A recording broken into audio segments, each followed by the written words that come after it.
Creí todo lo que me dijeron. Una tormenta repentina, carreteras peligrosas, una Navidad cancelada por seguridad. Lo leí en el mensaje de mi hijo y sentí esa punzada de decepción que uno aprende a esconder detrás de una sonrisa resignada. Pero entonces, mientras sostenía mi taza de café frente a la ventana, vi algo que hizo que mi mundo se detuviera. No fue la lluvia, no fue el frío, fue la imagen en la pantalla de mi celular, sus autos uno por uno perfectamente estacionados frente a la casa de su suegra, y luego la publicación: Feliz Navidad en familia, una foto, muchas sonrisas, y yo ausente. Mi nombre es Rosa Martínez, tengo 72 años, y durante toda mi vida pensé que la familia era el único refugio verdadero que uno tenía en este mundo. Así me lo enseñó mi madre cuando me despertaba de madrugada para preparar tamales, cuando me pedía que cuidara a mis hermanos mientras ella trabajaba, cuando repetía una y otra vez que la sangre era sagrada. Yo le creí. Lo creí cuando me casé, lo creí cuando mis hijos nacieron, lo creí cuando mi esposo murió y quedaron solo ellos y yo. Y lo seguí creyendo incluso esa noche de Nochebuena en la que me quedé sentada sola en la mesa mirando una silla vacía frente a mí. Mamá, mejor no vayas a venir hoy. La voz de mi hijo Daniel había sonado tensa en el teléfono. La tormenta está muy fuerte, dicen que habrá hielo en la carretera. La cena se cancela, mejor quédate en casa, ¿sí? Yo miré por la ventana. El cielo estaba gris, sí, pero no tan amenazante como para cancelar una tradición de años. Aún así, contesté lo que siempre contestaba: Está bien, hijo. Si es por tu seguridad, me quedo. Colgué y traté de convencerme de que hacía lo correcto. ¿Qué madre discute con su hijo por algo así?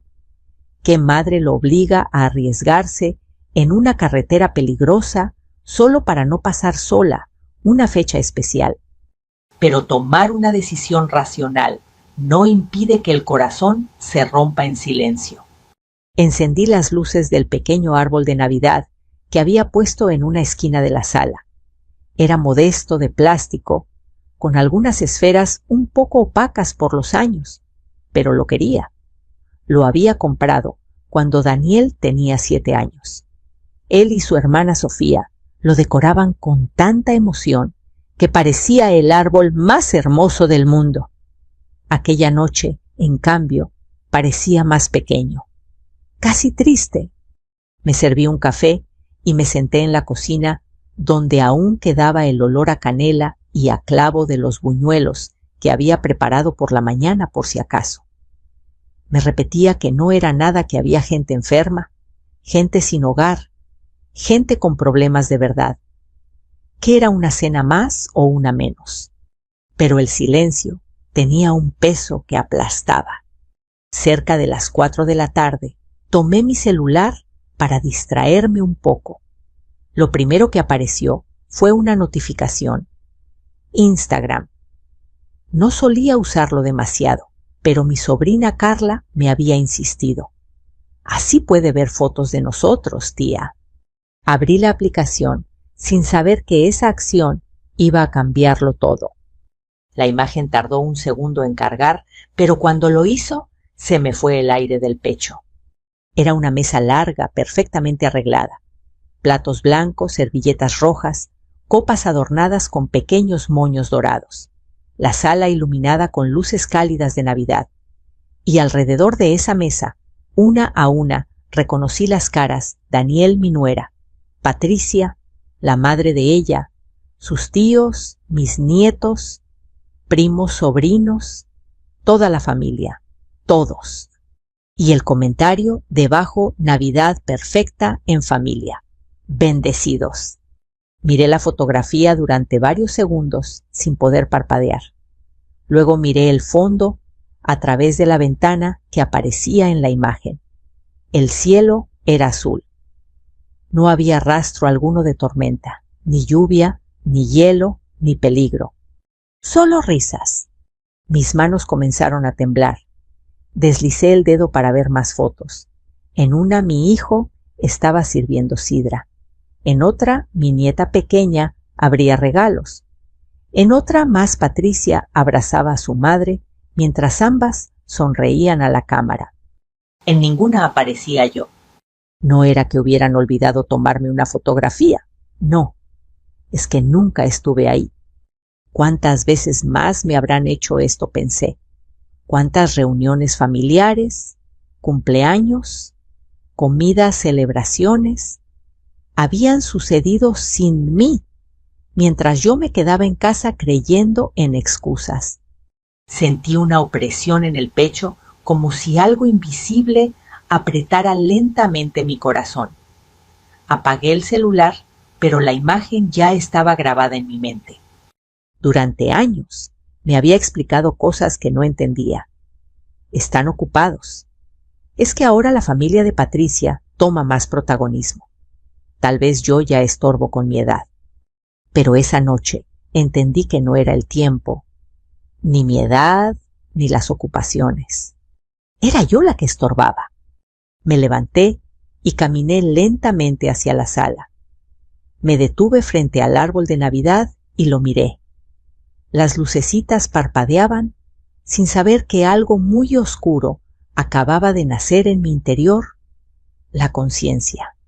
No lloré, ni grité, ni rompí nada. Solo sentí algo resolverse dentro de mí. Por primera vez no quise disculpar a nadie. Esa noche nadie llamó. Nadie preguntó si estaba bien. Nadie me deseó feliz Navidad. La casa permaneció en silencio, interrumpida únicamente por el tic-tac del viejo reloj en la pared.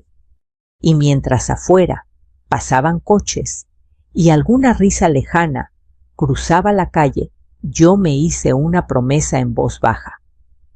Apenas un susurro que llenó toda la cocina. Esta va a ser la última Navidad que paso creyendo en mentiras. Y no sabía aún lo que el destino ya había comenzado a preparar para todos ellos. Esa noche dormí muy poco. Cada vez que cerraba los ojos veía la imagen de esa mesa larga, de esas sonrisas que ahora me parecían falsas, ensayadas casi burlonas. Escuchaba como un eco persistente la voz de mi hijo diciendo: «Por seguridad, mamá», por el mal clima. Y al mismo tiempo veía el cielo azul sobre la casa de su suegra, los globos rojos, en la entrada, las luces encendidas. Dos realidades chocando dentro de mí y en medio. Yo. A la mañana siguiente, el sol entró por la ventana de mi cuarto, como si nada hubiera ocurrido. El mundo seguía su curso normal, indiferente a la grieta que se había abierto dentro de mi pecho. Me senté en la cama y miré mis manos. Eran las mismas manos que habían cambiado pañales, que habían preparado loncheras, que habían cosido uniformes, que habían limpiado lágrimas de fiebre en la frente de Daniel cuando era pequeño. Las mismas manos que habían trabajado sin descanso para que él pudiera estudiar, tener un buen empleo, una vida mejor que la mía. ¿Cuándo dejé de ser suficiente para ti, hijo mío?, susurré al vacío. Y entonces, como si mi mente hubiera decidido dejar de protegerme, empezaron a desfilar uno a uno todos los recuerdos que yo había intentado ignorar durante años. Recordé la primera vez que Patricia me miró como si yo fuera invisible. Fue el día que Daniel la llevó a conocerme oficialmente. Yo había preparado un mole especial, pasando horas en la cocina siguiendo la receta de mi abuela. Cuando llegaron, les sonreí con toda la calidez que me era posible. «Bienvenida, hija», le dije mientras le servía un plato. «Esta es tu casa». Ella apenas levantó la mirada de su celular, sonrió con los labios, no con los ojos, y respondió: «Gracias». «¡Qué detalle!». Ese «qué detalle» había sonado frío distante. Pero yo lo justifiqué. «Está nerviosa», me dije. «Las muchachas de ahora son diferentes». Después vinieron otras pequeñas cosas, comentarios aparentemente inofensivos, que en el fondo iban hiriendo poco a poco mi dignidad. A Daniel le gusta la casa muy ordenada. Más de lo que usted acostumbra, dijo una vez. En mi familia estamos acostumbrados a otro tipo de comida no tan pesada, comentó en otra ocasión, mirando mis guisos con desdén. Y Daniel, mi hijo, mi pequeño Daniel de ojos grandes, se quedaba en silencio. A veces incluso reía, como para suavizar el ambiente, pero sin darse cuenta de que su silencio era una forma de respaldo. Yo, en cambio, seguía esforzándome más, como si amor significara aguantar, adaptarse, disminuirse. Cuando nació mi primera nieta, yo fui la que se quedó despierta por las noches ayudando a Patricia, la que acudía a cualquier hora. Si la niña se enfermaba, la que cancelaba mis propios compromisos para ser útil. Lo hacía felices, o al menos eso quería creer. Pero poco a poco mi presencia comenzó a estorbar. Mamá, quédate un ratito, nada más, Patricia y yo queremos tener privacidad, me decía Daniel. Se me hace que a la niña la estás consintiendo demasiado, agregaba ella. Y yo obedecía, siempre obedecía. Hubo un cumpleaños de mi nieto que me dolió de una manera especial.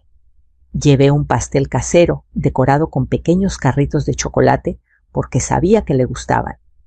Cuando llegué a la fiesta, vi que había otro pastel enorme, comprado en una pastelería lujosa, con luces y muñequitos. El mío quedó arrinconado, ignorado, hasta que alguien lo metió en la cocina. Nadie me dio las gracias. Aún así me quedé hasta tarde, ayudando a recoger, a lavar platos, a barrer confeti.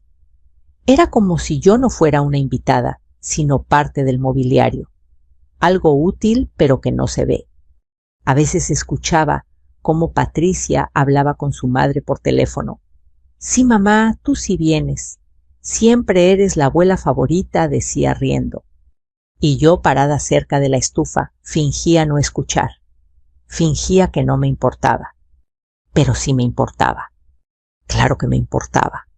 Cada vez que Daniel elegía pasar más tiempo con la familia de su esposa y menos conmigo, yo me repetía que era lo natural, que algún día yo también haría lo mismo cuando me casara. Pero no yo, ya no tenía a quién elegir. Solo me quedaba él, mi hijo, y él estaba eligiendo no verme. La Navidad anterior a esta ya me había sentido apartada. No me avisaron de una reunión en casa de unos primos. Me enteré al ver unas fotos más tarde. Me dijeron que fue algo improvisado, sin importancia. Les creí. Esa fue mi mayor debilidad, siempre les creí. Pero ahora, viendo con claridad, entendí que todas esas pequeñas exclusiones formaban parte de algo más grande, como piezas de un rompecabezas que por fin encajaban. No era una coincidencia, no era un malentendido, no era la edad. Era una decisión consciente de dejarme fuera. Y lo que más dolía no era la soledad, sino la mentira. La facilidad con la que me habían hablado con cariño mientras me mentían a la cara. ¿Cuántas veces más me habrán dicho «te queremos» mientras tramaban hacer su vida lejos de mí? Pensé en las veces que les presté dinero sin preguntarlo, en las joyas que vendí para pagar unos estudios, en las medicinas que dejé de comprar para mí, con tal de ayudarles a ellos. Pensé en las noches de hambre que pasé para que mi hijo creciera fuerte, en los fines de semana que trabajé limpiando casas ajenas, para que él tuviera útiles nuevos para la escuela. Y sin embargo, ahí estaba, sola, engañada, excluida. Ese día entendí una verdad que me dolió más que cualquier golpe. No puedes obligar a nadie a valorar tu sacrificio. A media tarde sonó mi teléfono. Lo miré inmóvil. Daniel aparecía en la pantalla. Por un instante pensé en no contestar. Pensé en dejar que esa llamada se perdiera como tantas palabras que yo había tragado en silencio a lo largo de los años. Pero contesté. «Hola, mamá», dijo con falsa normalidad. «¿Cómo estás? Espero que no hayas tenido miedo con la tormenta ayer». Y fue en ese momento, escuchando su voz tranquila, casi despreocupada, que algo dentro de mí se quebró de forma definitiva. Ya no era solo tristeza, ya no era solo decepción. Era la certeza de que si no hacía algo me borrarían para siempre de sus vidas y de mi propia historia. Y esta vez no pensaba quedarme callada. «Hola, mamá». «¿Cómo estás?», repitió Daniel, como si la noche anterior nunca hubiera existido. Su voz llegó hasta mí por el auricular, con esa mezcla de costumbre y distancia que ya reconocía muy bien. No había culpa, no había nervios. Sonaba tranquilo, cómodo. Y eso fue justamente lo que más me dolió. «Estoy bien», respondí después de unos segundos de silencio, midiendo mis propias palabras. «Solo me quedé preocupada por todos ustedes. Con la tormenta». Del otro lado, escuché un pequeño suspiro, una pausa breve. «Sí estuvo feo, ¿verdad? Menos mal te quedaste en casa». Apreté el teléfono con más fuerza. Podía sentir cómo la sangre me latía en las sienes. «Sí, me quedé en casa», repetí con calma. «Pero dime algo, Daniel. ¿De verdad fue tan mala la tormenta?» «Pues eso dijeron en las noticias», no respondió dudando apenas. Y Patricia no quería arriesgar a los niños. Cerré los ojos por un instante. La imagen volvió el cielo despejado, su auto rojo estacionado frente a la casa de su suegra, la mesa llena las sonrisas. «¿Y si te digo que vi las fotos?», pregunté esta vez, sin suavizar mi tono. Hubo un silencio más largo, tan largo que por un segundo pensé que la llamada se había cortado. «¿Fotos? ¿De qué hablas?», intentó sonar confundido. «De la cena de Navidad», dije despacio, articulando cada palabra. «De la mesa llena, de los niños abriendo regalos, de ti sirviendo sidra, de Patricia abrazando a su madre, de todos ustedes celebrando sin mí». No respondió de inmediato. Pude imaginar su rostro, la mandíbula tensa, la mirada bajando al suelo, la mano llevándose la frente. Lo conocía demasiado bien. «Mamá no es lo que crees». «¿Entonces qué es?». Daniel, mi voz, se mantuvo firme, pero por dentro temblaba. «¿Qué explicación tiene que me hayas dicho que la cena estaba cancelada por mal clima mientras tú estabas cenando tranquilamente con toda la familia en casa de la madre de tu esposa?» «Mamá, es que las cosas se dieron de última hora», empezó a justificar. La mamá de Patricia insistió. «Los tíos llegaron de sorpresa y ya sabes cómo es ella. No queríamos molestarte». Solté una risa seca, amarga. «¿Molestarme? ¿Crees que invitarme a pasar Navidad con mi familia es una molestia?» «Tú sabes que a veces te incomodan esas reuniones», continuó él. «Te quedas callada, te aburres». «Me quedo callada porque nadie me habla». Daniel, lo interrumpí. «Me quedo callada porque cada vez que intento decir algo, Patricia me mira como si estuviera fuera de lugar. Me quedo callada porque no quiero causar problemas. Pero aburrirme, eso no es excusa para mentirme».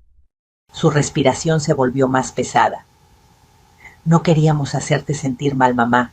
Solo fue más fácil así». «¿Más fácil mentir?», me pregunté. «¿Más fácil hacerme creer que toda la familia estaba pasando frío en sus casas mientras ustedes brindaban y reían juntos?» Silencio otra vez.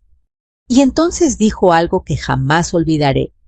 «La verdad, mamá, es que Patricia quería que esta Navidad fuera perfecta, solo con gente que realmente encaje». Sentí que me habían dado un golpe en el pecho. «Que encaje», repetí apenas en un susurro. ¿Y yo no encajo en mi propia familia? No fue así como quise decirlo, pero así sonó. Respondí ahora sí con un temblor en la voz que no pude esconder. Respiré hondo, apreté mis labios. No podía permitirme llorar, no delante de él. Dime algo, Daniel, continué. ¿Desde cuándo dejé de encajar para ti? No hubo respuesta, solo un silencio incómodo que confirmaba más que cualquier palabra. Mamá, estás exagerando, dijo al fin. Eres muy sensible. Todo esto es un malentendido. La sensible. Esa palabra la había escuchado toda mi vida. Cada vez que algo me dolía, cada vez que levantaba la voz, cada vez que señalaba una injusticia. No estoy exagerando, repliqué con firmeza. Estoy despertando. Y eso pareció ponerlo nervioso. Mamá, por favor, insistió, no hagas un drama, no se lo digas a la tía, no hagas publicaciones raras en Facebook, no compliques las cosas. ¿Complicarlas?, dije con amargura. Las cosas ya estaban complicadas, hijo, solo que yo no lo sabía. Me levanté de la silla y caminé lentamente por la casa mientras hablaba, recorriendo las paredes que habían escuchado mis sacrificios, mis oraciones, mis silencios. Dime la verdad, Daniel, continué. ¿Cuántas veces más han hecho esto? ¿Cuántas reuniones familiares hubo sin mí mientras me decían que no se podía? ¿Cuántas veces me dejaron fuera? No sé de qué hablas. No me mientas, exigí. Ya no más mentiras. Vaciló antes de responder. ¿A veces? Fue más de una vez. ¿Ok? Pero lo hicimos para evitar roces, para que no te sintieras incómoda con la familia de Patricia. Para evitar roces. Como si yo fuera una piedra en el camino de su felicidad. ¿Y quién evitó que yo me sintiera sola?, le pregunté con un nudo en la garganta. ¿Quién evitó que yo me sentara en una mesa vacía, recordando cuando tú corrías alrededor de mí con un gorro de Santa Claus? Su silencio me dio la respuesta. Mamá, mira mejor. Hablamos otro día, intentó cortar la conversación. Estás alterada. No, Daniel, contesté con calma, ahora. Por primera vez en muchos años, estoy completamente lúcida. Cerré los ojos. Quiero que entiendas algo muy bien, añadí. No me dolió que celebraran sin mí. Me dolió que me mintieran. Me dolió entender que para ti fue más fácil excluir a tu madre que enfrentar un momento incómodo con tu suegra. Me dolió darme cuenta de que dejé de ser tu familia. Hace mucho tiempo.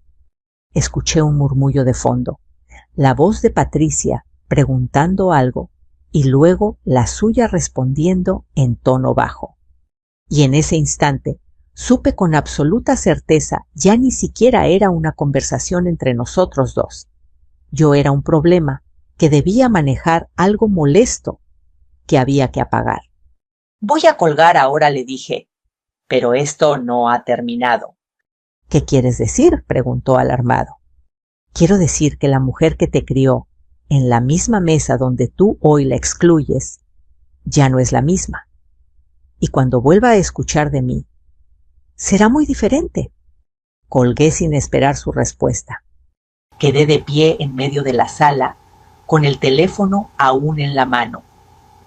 Por un momento, el silencio volvió. Pero esta vez ya no era un silencio triste. Era un silencio cargado de decisión. Sentí algo nuevo recorriéndome el cuerpo, una mezcla de dolor, sí, pero también una fuerza desconocida que comenzaba a despertar dentro de mí. Y entendí que esa llamada no solo había revelado sus mentiras, había encendido algo que ningún hijo, ninguna nuera, ninguna familia podría volver a apagar jamás. Esa misma tarde, después de colgarle a Daniel, me quedé sentada en el sofá sin encender ninguna luz.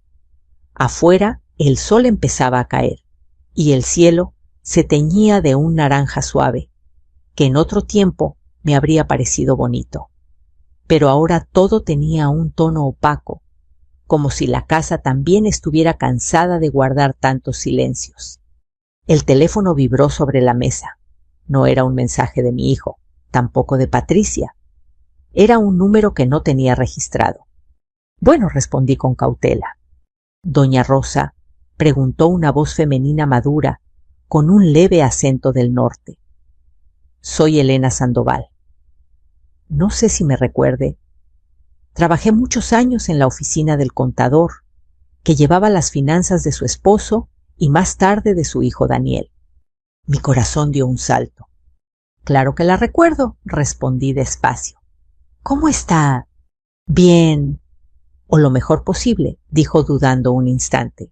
Disculpe que la llame así de repente, pero hay algo muy importante que necesito decirle.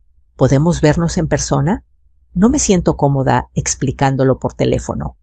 Sentí un escalofrío recorrerme la espalda. ¿Es algo relacionado con mi familia?, pregunté. Sí, doña Rosa. Es sobre su familia y sobre unas cosas que usted debería haber sabido desde hace muchos años.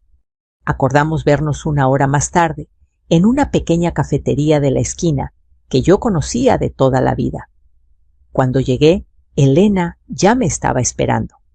Parecía más envejecida que la última vez que la recordaba, pero en sus ojos aún brillaba esa mezcla de inteligencia y responsabilidad que siempre la había caracterizado.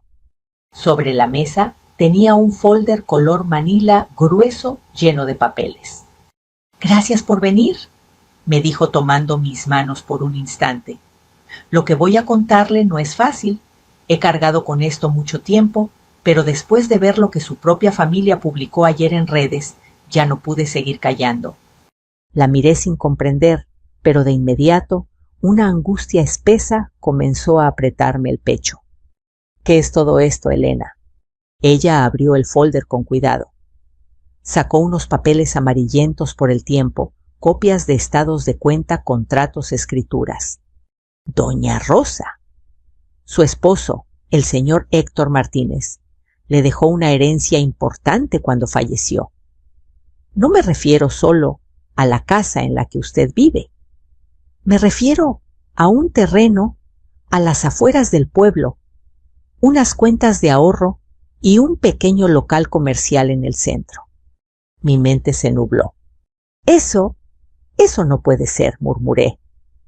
Daniel me dijo que no había nada. Me dijo que las deudas de su padre habían consumido todo. Elena cerró los ojos un momento antes de continuar. Eso no es verdad. De hecho, su esposo fue muy precavido. Él dejó todo a su nombre, pero nombró a su hijo como administrador temporal hasta que usted decidiera qué hacer. Lo que sucedió fue que Daniel, junto con Patricia, comenzó a mover ese dinero, sin su autorización. La miré sin entender completamente lo que implicaban sus palabras. ¿Mover el dinero? Sí, asintió. Utilizaron un poder que usted firmó cuando era más joven. ¿Recuerda?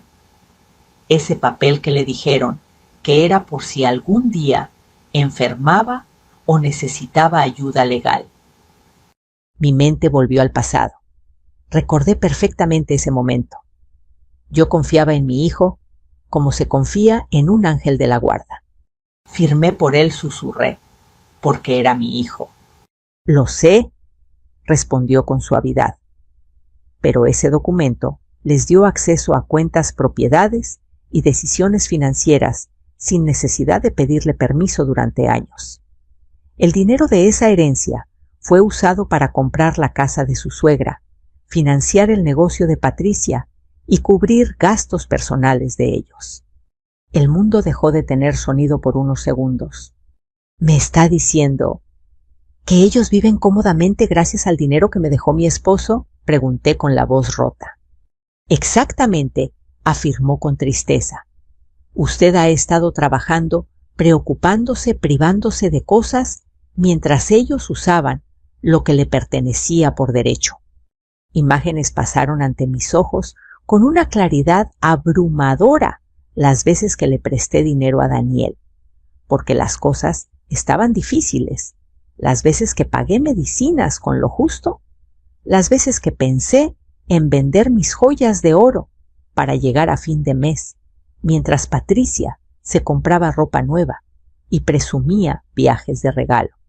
Sentí una presión en el pecho, como si todo el aire se hubiera ido. Pero, ¿por qué nadie me dijo nada antes?, logré preguntar. Elena apretó los labios con vergüenza. Yo quería a doña Rosa. Quise muchas veces, pero su hijo me pidió permanecer callada y honestamente. Tenía miedo de perder mi trabajo. Luego me jubilé, pero el peso de ese secreto nunca se fue. Hasta ayer que vi su publicación llorando en los comentarios de una foto familiar. Algo dentro de mí me dijo que ya era suficiente. Mis manos temblaban sobre la mesa. También hay más, agregó, deslizándome otros documentos.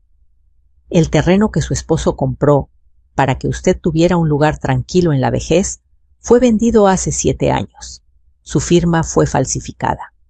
«¿Vendieron mi terreno?», exclamé en un susurro ahogado. «Sí, y el dinero fue a cuentas a nombre de Patricia. Hay registros, transferencias bancarias, todo está aquí». No sabía si llorar, gritar o golpear la mesa. «Mi propio hijo», murmuré. «¿La persona a la que le di la vida me robó?». Elena no respondió. No era necesario. Su silencio confirmaba todo. En ese instante, todos los momentos de desprecio, todas las excusas, todas las veces que me hicieron sentir vieja, torpe, poco importante, cobraron un nuevo significado. No se trataba solo de apartarme. Se trataba de mantenerme ignorante, débil, sin poder. «Esto es ilegal, ¿verdad?», pregunté por fin, levantando la mirada. «Muy ilegal», confirmó. «Esto es abuso financiero, fraude, manipulación, y usted tiene todo el derecho de denunciarlo». Respiré profundamente. Sentía un fuego nuevo nacer dentro de mí, mezclado con el dolor más profundo que jamás hubiera sentido como madre. Pero ya no era solo dolor. Era claridad, era justicia. «Gracias, Elena», le dije con una determinación que ni yo reconocía en mi voz. «Ahora entiendo todo». Tomé los papeles entre mis manos. No eran solo documentos. Eran la verdad que me habían robado durante años. Cuando salí de esa cafetería, sentí que el aire frío de la tarde golpeaba mi rostro. Pero no era solo frío. Era un despertar. El secreto más oscuro de mi familia acababa de ver la luz. Y yo, por primera vez en décadas, estaba lista para hacer algo al respecto. Salí del café con el folder apretado contra mi pecho, como si esas hojas pudieran escaparse en cualquier momento. Caminé despacio por la acera sin rumbo fijo, observando a la gente pasar parejas tomadas de la mano, jóvenes riendo, una mujer de mi edad cargando bolsas del mercado. El mundo seguía igual, pero algo en mí había cambiado para siempre. Durante años había andado encorvada no solo por la edad, sino por el peso invisible de sentirme pequeña y necesaria una carga. Pero ahora, mientras avanzaba por la calle, sentí que mi espalda se enderezaba poco a poco, impulsada por una nueva conciencia, por una verdad que ya no podía ignorar. Mi propio hijo me había robado. No era un error, no era un malentendido, no era una confusión de papeles. Era una decisión, y no cualquier decisión. Una que llevaba años gestándose, ejecutándose en silencio, mientras yo cocinaba, rezaba, pedía por su bienestar, le ofrecía ayuda, comprensión, paciencia. Al llegar a mi casa, abrí la puerta y entré sin encender las luces. Me quedé de pie en la entrada, respirando lentamente. Las paredes de esa casa estaban llenas de recuerdos, risas de niños, fotografías viejas, canciones que cantaba mientras barría el piso. Durante mucho tiempo Pensé que este lugar era mi refugio. Ahora sabía que también había sido mi jaula. Dejé el folder sobre la mesa del comedor, justo en el lugar donde tantas veces habíamos compartido alimentos, alegrías, penas. Me senté y lo abrí de nuevo, esta vez sin miedo. Comencé a leer documento por documento, fechas, firmas, cantidades, cuentas bancarias, terrenos vendidos, transferencias. Todo tenía nombre, número y dirección. Nada era imaginación, nada era sentimental.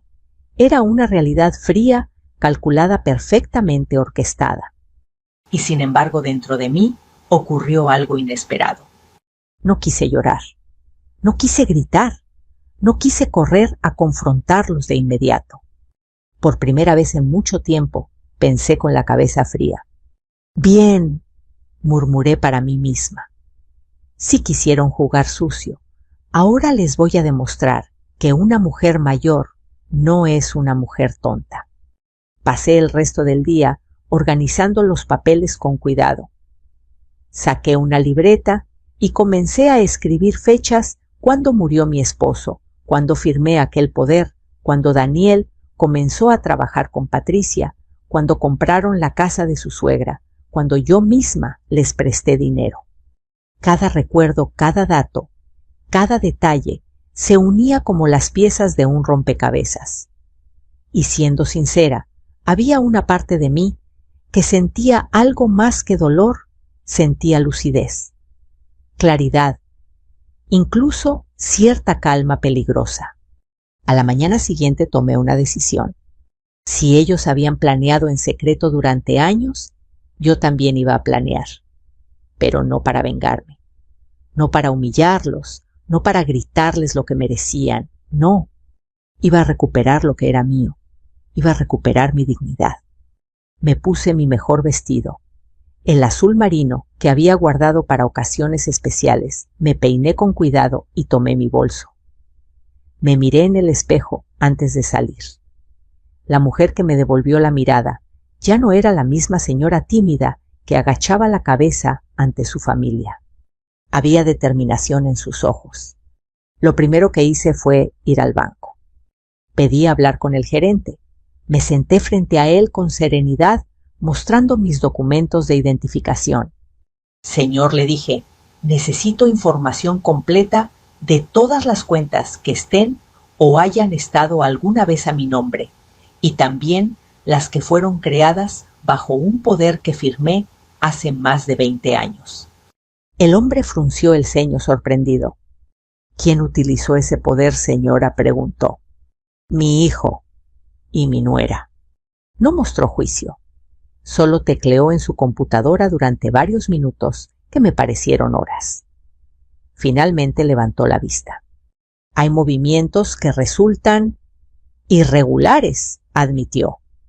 Tendremos que abrir una investigación interna, pero le adelanto que hay transacciones que usted debería revisar con un abogado especialista. Eso haré, respondí sin dudar.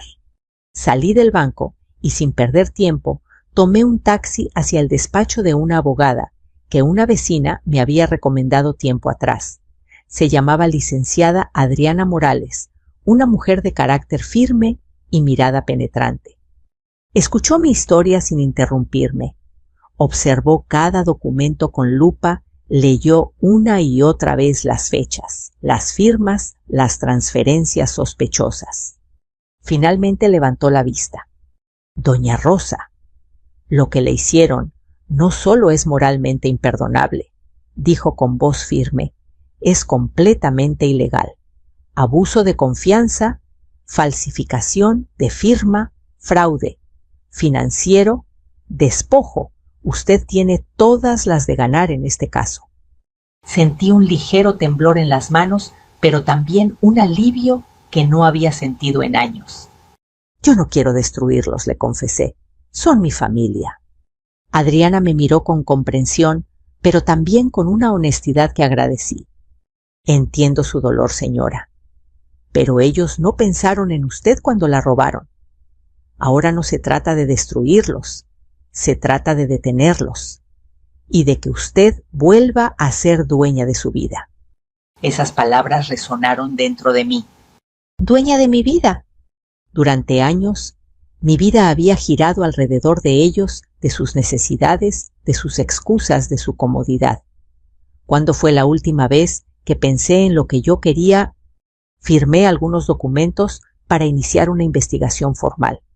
Salí del despacho con nuevos papeles en mi bolso, pero sobre todo con un nuevo propósito en el corazón. Recogí en el mercado unas flores frescas, las coloqué en un jarrón en mi mesa y me senté frente a ellas. Parecía un detalle pequeño e insignificante, y sin embargo, era la primera vez en mucho tiempo que hacía algo solo para mí. Esa tarde el teléfono volvió a sonar. Era Daniel. No contesté. Por primera vez en mi vida, decidí que yo elegiría cuándo hablar, cuándo escuchar, cuándo actuar. Me levanté, caminé hasta la ventana y observé el cielo. De nuevo estaba despejado, tranquilo, brillante, tal como aquella supuesta noche de tormenta. Pero ahora yo también estaba despejada por dentro. No sabía aún cómo terminaría todo esto. No sabía qué decisiones tomaría mi hijo cuando descubriera que lo sabía todo. No sabía cuánto dolor más tendría que atravesar antes de alcanzar justicia. Pero una cosa era segura: la mujer que salió de aquella cafetería no iba a volver a ser manipulada jamás. Había comenzado mi transformación, y nada ni nadie podría detenerla. Durante los 2 días siguientes viví como si caminara sobre una delgada línea entre dos mundos. Por un lado, seguía siendo la madre que preparaba café en la misma cafetera vieja, la mujer que barría el patio cada mañana y saludaba a los vecinos con una sonrisa cansada. Pero por dentro, algo mucho más grande se estaba gestando. Ya no era solo dolor ni decepción. Era una certeza implacable. La verdad había salido a la luz y no podría volver a esconderse jamás. No respondí ninguna de las llamadas de Daniel, ni los mensajes de Patricia, ni los intentos de Sofía, mi otra hija, por entender qué estaba pasando. Todos de pronto querían hablar, querían explicaciones, querían volver a controlar la historia. Pero ahora la historia la iba a contar yo. Siguiendo las indicaciones de la licenciada Adriana Morales, envié un mensaje corto y directo. Les exijo que se presenten mañana a las 6 de la tarde en mi casa para tratar un asunto legal y familiar sumamente grave. No es una invitación, es una advertencia. No agregué nada más. Cuando envié el mensaje, apagué el celular. Me senté en la mesa del comedor y durante un largo tiempo miré el lugar donde Daniel se había sentado tantas veces de niño.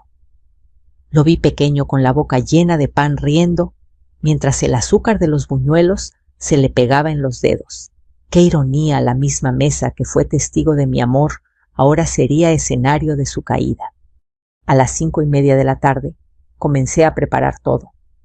Coloqué 3 folders gruesos sobre la mesa, uno para Daniel, otro para Patricia, otro para su madre. Dentro de cada uno estaba el historial completo, transferencias bancarias, copias del poder que firmé, engañada escrituras falsas, firmas adulteradas, fechas exactas, montos precisos. Cada hoja era una puñalada al corazón y al mismo tiempo una prueba irrefutable. A las 6 en punto tocaron la puerta. Me levanté con una calma que jamás había sentido en toda mi vida. Abrí. Ahí estaban. Daniel, con los hombros caídos, la mirada tensa. Patricia, con los labios apretados intentando mantener el orgullo. Y su madre, esa mujer que se sentía dueña de todo, pero que ahora parecía más pequeña que nunca. Mamá, empezó Daniel dando un paso adelante. ¿Qué es todo esto? ¿Estás asustando a los niños? Pasen, lo interrumpí sin levantar la voz. Y cierren la puerta. Entraron en silencio. Nadie se atrevió a sentarse sin que yo se los indicara. Siéntense, dije señalando las sillas alrededor de la mesa. Vamos a hablar con absoluta calma, pero con absoluta verdad. El crujir de las sillas sonó más fuerte que cualquier palabra dicha hasta entonces. Me senté frente a ellos, crucé las manos sobre la mesa, los miré uno por uno. Durante años yo me he sentido pequeña, insignificante, utilizada, pero seguía creyendo que era culpa mía. Hoy sé que no. Hoy sé exactamente qué han hecho, cuánto han tomado y desde cuándo. Patricia fue la primera en hablar con un tono cargado de falsedad. No sabemos de qué está hablando, señora Rosa. Esto es ridículo. Sin romper el contacto visual, deslicé lentamente su folder hacia el centro de la mesa. Le recomiendo que lo abra antes de volver a decir una mentira en esta casa. Daniel miró el folder frente a él. Sus manos comenzaron a temblar. Mamá, no entiendo. Lo entenderás. Todo está detallado, fechas, montos, firmas, cuentas bancarias. Toda mi herencia. Todo lo que su padre me dejó. Todo lo que me pertenecía. Mi voz se mantuvo firme sin titubeos. Ustedes no solo me excluyeron de una cena de Navidad, me excluyeron de mi propia vida. Me robaron en silencio mientras yo les servía comida y oraba por ustedes cada noche. Daniel abrió su folder. Su rostro se transformó al leer las primeras páginas. Esto no puede ser, murmuró. Mamá, yo... No mientas, exclamé por fin, y esa palabra resonó en todo el comedor. He pasado toda mi vida creyendo mentiras tuyas. No habrá una más. Patricia comenzó a llorar. Lágrimas, sin dignidad, sin verdad. Su hijo firmó todo, intervino su madre con arrogancia. Él tenía derecho a tomar decisiones por usted. La miré con desprecio por primera vez. Decisiones no es lo mismo que robar. Usted sabía de dónde salió ese dinero. Usted ocupó una casa que fue pagada con mis ahorros, mis propiedades y mis años de trabajo. El silencio cayó como un peso inmenso. Fue entonces cuando Daniel se levantó de golpe. Yo no quería que esto pasara. Así gritó. Pensé que no lo necesitarías, que eras fuerte, que siempre te arreglabas sola. Lo miré a los ojos, pero ya no con amor de madre, sino con la frialdad de una mujer que ha despertado. Sobreviví, pero nunca me consultaste si quería seguir sobreviviendo. Me lo quitaste todo para hacer una vida perfecta con ella, dije señalando a Patricia, y aún así te llamé hijo cada día. Mi voz se quebró solo un segundo, pero me recompuse inmediatamente. Ahora escuchen bien lo que va a pasar. Continué volviendo a mi tono firme. Tienen dos opciones. La primera, devuelven cada peso, cada propiedad, cada bien que me fue robado y firman un documento legal donde admiten todo. La segunda, mañana mismo este caso pasa a manos de la Fiscalía y enfrentarán cargos penales por fraude y abuso financiero. Patricia levantó la mirada desesperada. Rosa, somos familia. Solté una breve risa amarga. No, la familia no miente, la familia no roba, la familia no abandona a una madre en Navidad. Miré el reloj. Tienen 48 horas. Después de eso no habrá vuelta atrás. Se levantaron sin decir una palabra. El aire parecía pesado, denso, casi irrespirable. Los vi salir de mi casa, esa misma casa, que creían que podían apropiarse sin mi permiso. Cerré la puerta con suavidad. No hubo gritos de alegría, no hubo satisfacción, solo una paz extraña y poderosa que comenzó a instalarse en mi pecho, porque por primera vez yo había elegido defenderme. Y aunque la tormenta verdadera aún estaba por llegar en mi interior, ya brillaba algo más fuerte que cualquier miedo. mi dignidad recuperada. Las siguientes 48 horas fueron las más largas de mi vida y al mismo tiempo las más tranquilas. Por primera vez en décadas no esperé una llamada con miedo ni una visita con vergüenza. No me senté a preguntarme si había hecho lo correcto ni me reproché mis palabras. Simplemente esperé. Y en esa espera descubrí algo que no conocía desde hacía mucho tiempo: silencio sin culpa. Esa paz no venía de la indiferencia, sino de la claridad. Yo sabía la verdad. Sabía lo que me habían hecho. Y también sabía exactamente hasta dónde estaba dispuesta a llegar. En la mañana del segundo día, mi teléfono volvió a sonar. Esta vez no eran mensajes llenos de excusas ni llamadas cargadas de reproches. Era la licenciada Adriana Morales. Doña Rosa dijo con voz serena: hemos avanzado mucho. Hemos notificado oficialmente a todas las instituciones involucradas. Los documentos que me entregó son más que suficientes para iniciar un proceso legal completo. Si deciden no cooperar, esto terminará en un tribunal. Miré las flores del jarrón frente a mí. Ya comenzaban a marchitarse, recordándome que incluso lo más bello tiene un final. Gracias, licenciada, respondí. Pase lo que pase, supongo que era inevitable. No, doña Rosa, corrigió con firmeza. No era inevitable. Usted eligió no seguir siendo una víctima. Y eso cambia todo. Colgué el teléfono y respiré profundamente. Afuera un viento suave movía las cortinas. El cielo estaba despejado, tan tranquilo como la primera vez que vi la mentira reflejada en aquella fotografía. Pero ahora ese cielo ya no me engañaba. A las 5 de la tarde escuché de nuevo pasos frente a mi puerta. Abrí lentamente y ahí estaba él, solo, sin Patricia, sin su suegra, sin su escudo. Mi hijo. Se veía más envejecido, más pequeño, más frágil de lo que recordaba. Sus ojos, sin embargo, seguían siendo los mismos que había besado de niño cuando se caía en la escuela, los mismos que había secado cuando lloraba por una decepción amorosa. Verlo así despertó algo dentro de mí. Pero ya no fue lástima, fue aceptación.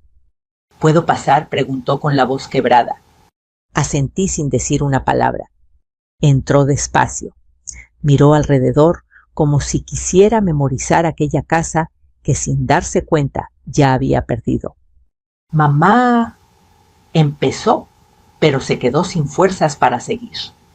Me senté frente a él, sin ofrecerle café, sin colocarle un plato de comida, sin maquillar lo que venía. Habla, le dije con suavidad pero sin ternuras. Las lágrimas comenzaron a rodar por su rostro. Me equivoqué, susurró. Pensé que podía controlar todo, que iba a arreglarlo algún día, que nunca te enterarías. Me dejé llevar por Patricia, por el dinero, por la comodidad. Negó con la cabeza, desesperado consigo mismo. No hay excusa, no hay perdón que merezca, agregó. Lo escuché en silencio. Durante años soñé con oír ese momento. Imaginé 1000 veces cómo me sentiría al verlo arrepentido, destruido, implorando perdón. Pero la realidad fue muy diferente. No sentí triunfo, no sentí alegría, ni siquiera sentí venganza. Sentí tristeza, tristeza por el hijo que perdí, no por el que tenía frente a mí. Tienes razón, le respondí finalmente. No hay excusa, y quizás tampoco haya perdón, pero eso ya no es lo importante. Levantó la vista sorprendido. Entonces, ¿qué es lo importante, mamá? Lo miré profundo hasta el fondo de su alma. Lo importante es que yo ya no voy a vivir con miedo, ni con culpa, ni con dependencia. Ya no voy a mendigar cariño dentro de una familia que solo supo aprovecharse de mí. Daniel comenzó a llorar más fuerte. Voy a devolver todo, mamá, sollozó. Voy a vender la casa de Patricia lo que sea necesario. Solo dime que no me odias. Respiré hondo. No te odio, hijo, dije con voz suave. Pero también hay amores que para sobrevivir necesitan distancia. Y el mío, hacia ti, ahora necesita estar lejos. Se llevó las manos a la cara. Por favor, harás lo que te corresponde legalmente. Y lo harás sin esperar nada a cambio, continué con firmeza. Porque eso no es un favor, es justicia. Lo harás no por mí, sino porque es lo correcto. Él asintió derrotado. Y después de eso, le dije levantándome, mi vida seguirá, sin ti dentro de ella. No fue una amenaza, fue una decisión. Lo acompañé hasta la puerta. Me miró una última vez, como buscando en mi rostro a la madre que conocía. Pero esa mujer ya no estaba. Adiós, Daniel.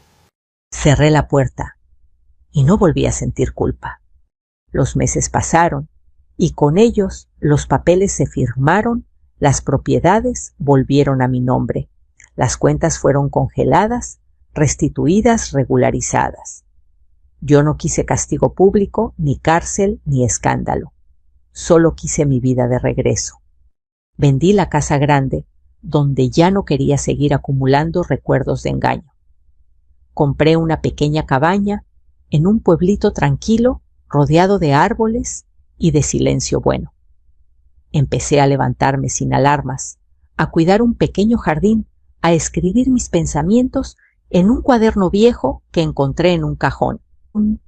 Volví a escuchar canciones que había dejado de poner para no llorar. Volví a cocinar solo para mí, pero con gusto. Volví a mirar el atardecer sin preguntarme quién me abandonaba. Volví a ser yo.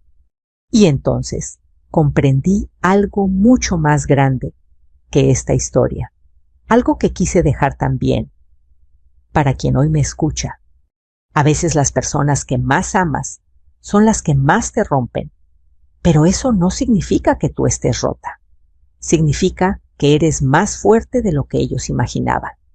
Si esta historia tocó tu corazón, si en algún punto viste reflejada tu vida, la de tu madre o la de tu abuela, quiero saberlo. Déjame un comentario aquí abajo y cuéntame desde qué lugar del mundo me estás escuchando hoy. Tu historia también importa. Tu voz también importa. Aquí compartimos historias que sanan, que despiertan, que nos recuerdan quiénes somos realmente. Gracias por acompañarme hasta el final de este camino. Gracias por escuchar. Gracias por no mirar hacia otro lado. A veces la vida de una mujer mayor parece tranquila por fuera, pero por dentro está llena de silencios, que pesan recuerdos, que arden, y secretos que uno cree haber enterrado hace tiempo. Yo soy Elena, tengo 63 años, y pensaba que ya había visto todo en esta vida. Pero esa tarde frente al lago Chapala, esa tarde en la que el sol empezaba a esconderse detrás de los cerros, mi corazón descubrió que aún era capaz de romperse, de temblar y de correr como cuando tenía 20. Porque lo que vi ese día cambió para siempre la manera en que miro a mi familia. Yo pensé que solo era otra discusión más, esas que uno escucha de lejos y decide no meterse. Pero cuando vi a mi nuera Marisol arrojar una maleta de piel café al lago, algo dentro de mí se heló. No fue el golpe del agua lo que me hizo correr, sino el sonido. Un golpecito apagado como si algo o alguien quisiera salir. Dios mío, susurré mientras mis sandalias golpeaban la tierra húmeda. Corrí como no había corrido en años, con el corazón en la garganta y el alma en un hilo. No sabía qué encontraría al abrir esa maleta, pero sabía que nada bueno podía justificar ese sonido. El aire esa tarde estaba espeso, cargado de ese olor entre agua tibia y hierba húmeda que solo existe junto a Chapala. Yo había salido al porche para tomar un cafecito y descansar las piernas. Desde que mi esposo murió hace 3 años, ese ritual se volvió mi manera de hablar con él sin palabras. A veces le contaba cómo me había ido el día, otras veces solo guardaba silencio y dejaba que el sol me calentara las manos. La casa estaba tranquila, demasiado tranquila, como siempre desde que Julián, mi hijo, se mudó a Guadalajara. Miré hacia el camino polvoriento que lleva al lago cuando escuché el motor de un coche. Era raro ver autos a esa hora, y menos aún uno que llegara tan rápido, levantando nubes de polvo como si huyera de algo. Entrecerré los ojos y sentí un pequeño sobresalto en el pecho. Reconocí el color plateado. Era el carro de Marisol. Ella manejaba de una forma que nunca le había visto. No era manejo de prisa, era manejo de pánico. Frenó tan fuerte junto a la orilla que escuché crujir las piedras bajo las llantas. Me incorporé del asiento sin pensarlo. Algo no estaba bien. El cuerpo sabe antes que la mente. Marisol bajó del auto casi tropezando. Traía el cabello suelto despeinado y su vestido azul, el mismo que usó en el cumpleaños de Julián, estaba lleno de arrugas, como si lo hubiera jaloneado durante horas. Abría y cerraba la cajuela con manos temblorosas. Allí fue cuando vi la maleta. La reconocí de inmediato. Yo se la había regalado cuando ella y Julián se casaron. Una maleta de piel gruesa, color café oscuro, de esas que duran toda la vida. Para que lleven sus sueños a donde quieran, les dije aquel día. Morena de vergüenza, estoy ahora solo de recordarlo. Marisol la tomó con ambas manos, pero no la levantó con naturalidad. Nos. La arrastró, como si adentro hubiera algo muy pesado. O muy importante. La vi mirar hacia los lados como quien teme ser observado. Y luego caminó hacia el borde del agua. Mi corazón dio un salto tan fuerte que tuve que agarrarme del barandal. ¿Qué está haciendo esa muchacha?, pensé. No era enojo lo que sentí. Era miedo. Un miedo seco, duro, que se instala bajo la piel. Marisol balanceó la maleta una vez, luego otra, y a la tercera la lanzó con una fuerza que nunca hubiera imaginado de una mujer tan frágil. El golpe contra el agua resonó por todo el lago. Era un sonido hueco, violento. Y entonces fue cuando lo escuché. Un golpecito, apenas un susurro dentro del cuero mojado, como si algo se hubiese estrellado contra el interior. Podría haberlo ignorado, podría haber pensado que era el agua entrando, pero no. Era un golpe, rítmico, débil, humano. La sangre se me heló. Sentí que mis piernas se movían solas bajando los escalones del porche a una velocidad que no sabía que todavía tenía. Corrí cuesta abajo, esquivando piedras, ramas, tratando de no caer. Cada paso que daba me repetía: no puede ser, no puede ser. Pero algo dentro de mí, llámale instinto de madre o simple intuición, sabía que sí podía ser. Marisol no me vio. Se subió al carro con tanta prisa que casi se le cae la puerta encima. Arrancó sin mirar atrás, sin sospechar que yo la había visto arrojar esa maleta al agua. Solo dejó polvo y el eco lejano del motor, alejándose hacia la carretera. Para cuando llegué a la orilla, la maleta flotaba a medias. No tenía mucho tiempo antes de que se hundiera por completo. El agua me llegó a las rodillas cuando finalmente pude alcanzarla. Me costó trabajo agarrarla, porque el cuero resbalaba, pero no solté. Tiré de ella con todas mis fuerzas, con una energía que pensé haber perdido hace años. «Ándale, Elena, ándale», me decía entre dientes mientras el lodo se tragaba mis sandalias. Cuando al fin la llevé a la orilla y la puse sobre las piedras, mis manos temblaban tanto que apenas pude jalar el cierre. Estaba atascado, mojado, oxidado por la humedad. Cada jalón se sentía como una eternidad. Por favor, repetía una y otra vez sin saber qué esperaba encontrar. Hasta que finalmente se dio. Y lo que vi adentro me dejó sin aliento. Pero antes de contarte eso, déjame explicarte cómo empezó todo. Cómo una simple tarde tranquila se convirtió en la cadena de secretos más dolorosa y sorprendente que he enfrentado en mis 63 años. Cuando te hablé de esa tarde frente al lago, tal vez pensaste que exageraba, que mi reacción fue cosa de nervios o de soledad. Pero lo cierto es que los silencios de mi casa ya me habían enseñado a escuchar cosas que otros pasan por alto, pasos que no llegan, voces que se apagaron hace tiempo y pequeñas señales que indican que algo en la familia no anda bien. Y desde hace meses yo sabía en lo más profundo que Marisol guardaba un secreto. No sabía de qué tamaño era, pero el peso lo sentía hasta en los huesos. La historia comenzó mucho antes del sonido apagado dentro de la maleta. Después de la muerte de mi esposo Ramón, la casa se quedó tan grande que parecía que mis recuerdos tenían eco. Julián, mi hijo, venía a visitarme, sí, pero siempre con prisas.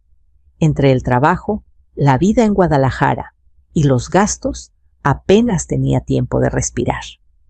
Yo lo entiendo. Así es la vida para los jóvenes hoy. Se la pasan corriendo sin saber a dónde van. Marisol, bueno, con ella nunca hubo una mala relación, pero tampoco una confianza verdadera.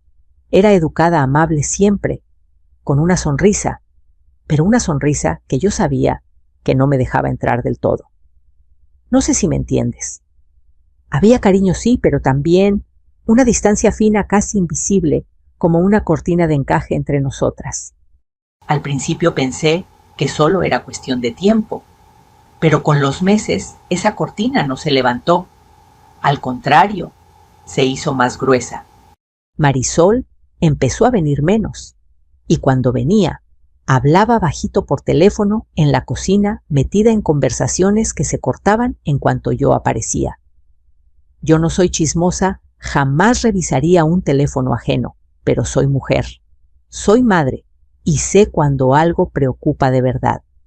Varias veces la vi llegar con los ojos ligeramente hinchados, como de haber llorado antes. Se arreglaba rápido, respiraba hondo y fingía normalidad ante Julián. Pero a mí no me engañaba. Una tarde, mientras tendía la ropa, escuché su voz desde el pasillo. No me vio porque estaba de espaldas, pero las palabras me llegaron claritas. No puedo perder la casa. No ahora, susurró con una desesperación que me partió el pecho. Pensé que hablaba de su departamento en Guadalajara, no del mío. Jamás se me cruzó por la cabeza que se refería a mi hogar, ese que Ramón y yo levantamos a pulso durante más de 30 años. Ese día me quedé inquieta, con una sensación amarga que no supe interpretar. Cuando quise preguntar, Marisol ya estaba riendo con Julián en la sala, como si nunca hubiera dicho nada preocupante. Los cambios se hicieron más evidentes semanas después. Julián llegaba cansado, cargado de estrés. Se encerraba en la habitación de huéspedes para hablar por teléfono durante horas. Nunca levantaba la voz, pero la tensión se le notaba en los hombros y en la manera en que se pasaba la mano por el cabello. Una noche escuché una discusión desde el corredor. No eran gritos, era peor. Era ese tipo de pelea contenida donde cada palabra lastima más que un portazo. Te dije que no tocaras esos documentos, Marisol, dijo Julián, en un tono bajo pero firme. No me dejaste otra opción, respondió ella con la voz quebrada. Nos iban a quitar todo. Me acerqué un poco sin hacer ruido. ¿No entiendes?, continuó Julián. Si sigues así, solo lo empeorarás. ¿Y qué querías que hiciera? ¿Quedarme de brazos cruzados mientras ese hombre decide sobre nuestra vida? Hubo un silencio largo, un silencio que pesó tanto que tuve que apoyarme en la pared para respirar. Luego escuché pasos y me escondí como pude para no parecer metida. Marisol salió con los ojos rojos. Julián salió después frustrado, pero cuando me vio, me sonrió como si nada hubiera pasado. ¿Todo bien, hijo?, pregunté fingiendo inocencia. Sí, mamá. Cosas del trabajo. Cosas del trabajo. La frase favorita de quienes ocultan algo. A finales de ese mes, empecé a notar algo raro. Marisol venía sola al pueblo sin Julián. Llegaba en silencio, dejaba el coche frente a la casa por unos minutos y luego se iba otra vez hacia el lago o hacia el camino viejo. La primera vez pensé que era coincidencia. La segunda me dio curiosidad. La tercera me dio alarma. Uno de esos días la vi bajar del carro con una carpeta bajo el brazo. Caminó rápido hacia la parte de atrás de la casa donde guardamos herramientas viejas. Yo fingí que estaba barriendo el porche. Traté de no poner atención, pero mis ojos la siguieron por instinto. Se quedó allí atrás unos 15 minutos. Cuando regresó, ya no traía la carpeta. ¿Todo bien, mija?, le pregunté. Sí, suegra, respondió sin mirarme a los ojos. Solo necesitaba aire fresco. Pero las manos le temblaban. Yo las vi. Y sentí ese mismo frío que sentí cuando vi la maleta hundirse en el lago semanas después. Pensé en hablarlo con Julián, pero no quise poner presión en su matrimonio. Pensé en preguntarle directamente a Marisol, pero temía que se cerrara aún más. Así que guardé silencio, como hacen muchas madres, como hacen muchas suegras que tratan de no perjudicar. Y ese silencio mío, ese silencio fue el que nos llevó sin querer hasta el día del lago, porque antes de que Marisol lanzara la maleta, ella ya estaba perdiendo una batalla sola, y yo, sin saberlo, estaba dejándola pelear sin armas. Ahora lo veo claro. A veces las tragedias no empiezan con un grito, ni con un golpe, ni con un acto violento. Empiezan con un secreto pequeño, una conversación que no se tuvo, un miedo que uno se guarda. Y cuando menos lo esperas, todo explota frente a tus ojos. Cuando por fin abrí la maleta y vi su interior, sentí que el mundo se me hacía pequeño, como si todo mi pecho se apretara de golpe. No era lo que yo esperaba, o mejor dicho, no era lo que temía, pero tampoco era algo que pudiera dejar pasar. Lo que había adentro tenía el mismo peso que una vida entera. No porque fuera un cuerpo, sino porque era la prueba contundente de que Marisol ya no podía más con su propio miedo.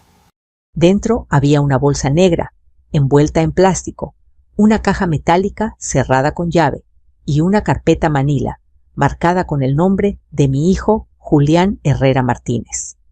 Todo estaba húmedo, con gotas resbalando por los bordes, y aún así, cada objeto parecía tener un brillo extraño, como si guardara un secreto demasiado importante como para morir bajo el agua del lago. Me quedé un buen rato inmóvil, respirando con dificultad.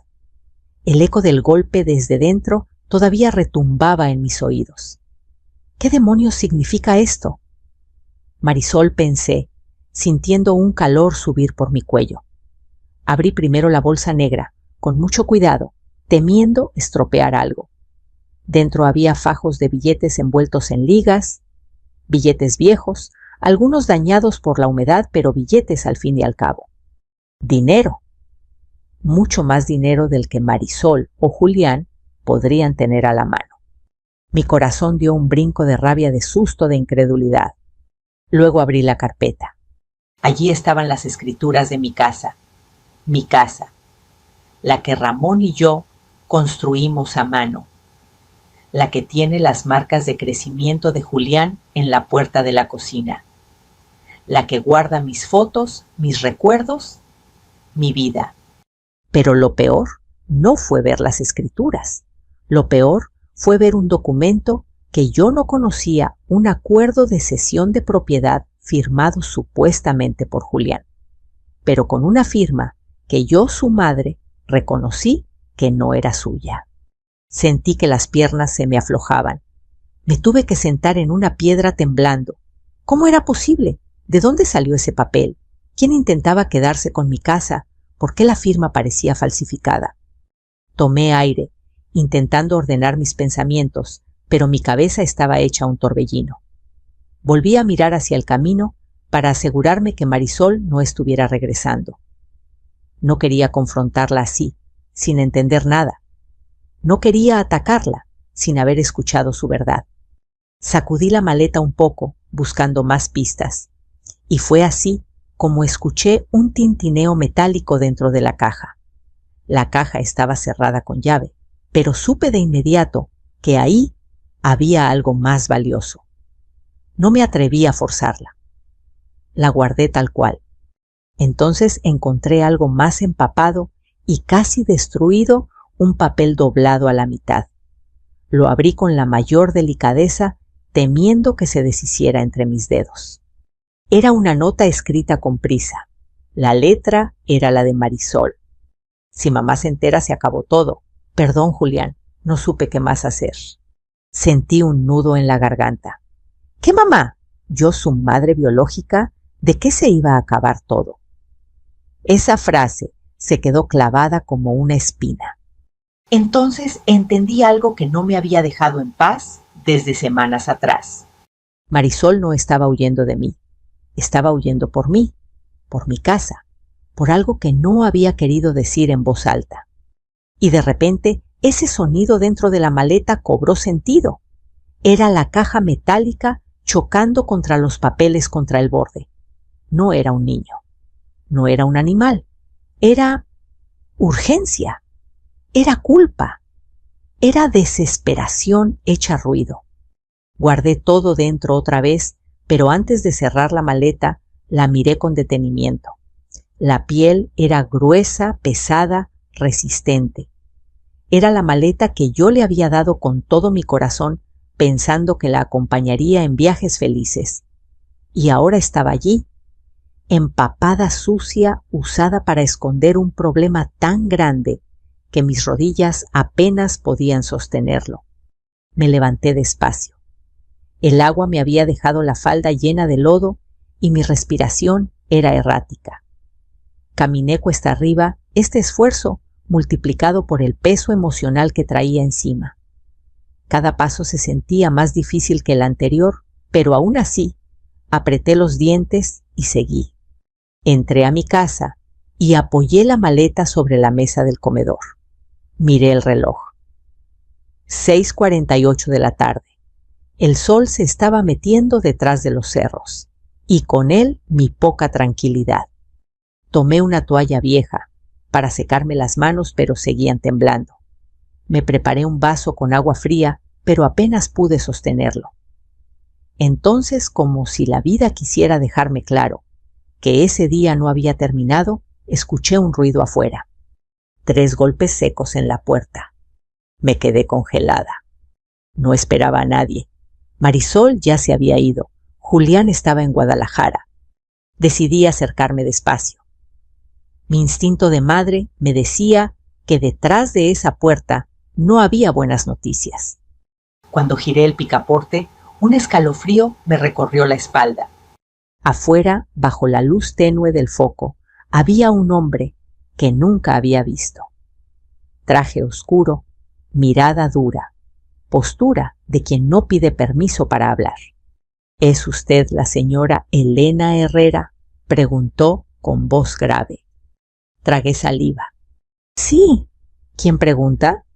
El hombre alzó un pequeño sobreplástico hermético. Dentro había una copia de las escrituras de mi casa. Necesito hablar con usted, dijo sin pestañear. Es sobre algo que le pertenece y sobre su nuera. Mi corazón, que ya venía frágil desde hacía horas, se volvió de cristal. Y supe en ese instante que la maleta era apenas el principio. Me quedé en la puerta, sin moverme, sosteniendo el marco como si necesitara algo físico para no perder el equilibrio.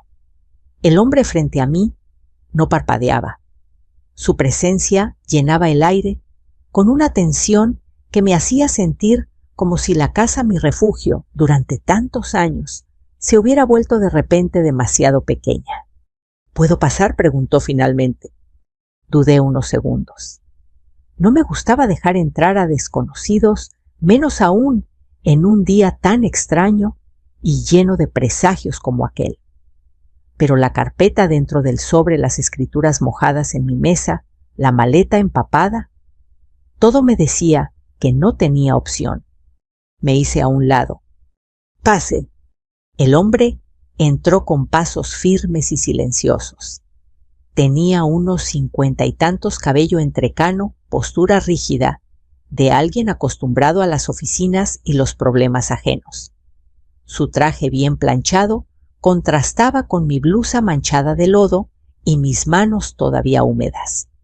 «Soy licenciado Hugo Salvatierra», dijo mientras dejaba el sobre la mesa. «Trabajo para una firma que asesora asuntos de patrimonio, herencias y litigios civiles. Y me temo que lo que voy a decirle no será agradable». El estómago se me apretó. Me senté sin que él me lo pidiera. «Dígame de una vez», susurré.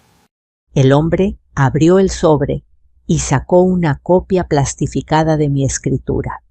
«Señora Herrera, usted sabía que su casa fue puesta como garantía en un préstamo hace 4 meses. Sentí que la sangre se me iba de la cara. «¡Que no! Eso es imposible. Yo no he firmado nada, absolutamente nada». Él asintió despacio, como si ya esperara mi respuesta. «Lo sé, y precisamente por eso estoy aquí». Sacó otro documento, lo deslizó hacia mí. Mi nombre estaba allí junto a una firma que, aunque parecida, no era mía. La miré incrédula.